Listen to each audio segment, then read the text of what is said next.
The United States and Israel's war with Iran has spilled over into the Strait of Hormuz, one of the world's most critical energy choke points, prompting a surge in oil prices. Shipping through the strait, which carries one-fifth of the oil consumed globally as well as large quantities of gas, has ground to a near halt amid Iranian attacks on oil tankers in the region.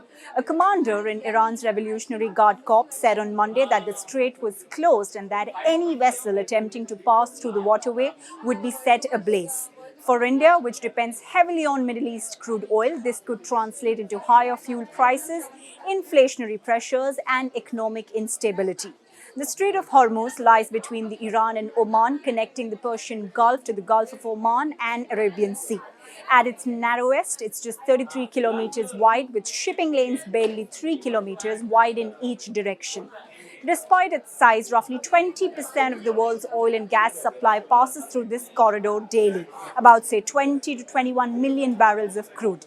It is also a vital route for liquefied natural gas, particularly from Qatar. This makes it one of the most strategically important trade arteries in the world.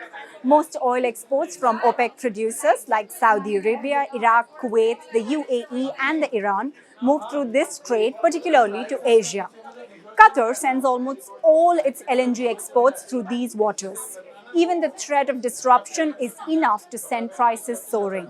Brent crude has already surged sharply amid fears of escalation, with analysts warning that a prolonged closure could push prices beyond $100 billion. And in extreme cases, it could actually go to $150 per barrel.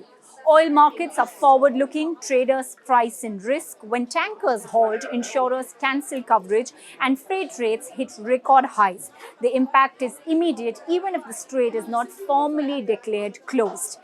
Indian refiners are considering alternative crude oil sourcing options that bypass the Strait of Hormuz. The refiners are also considering oil on water options.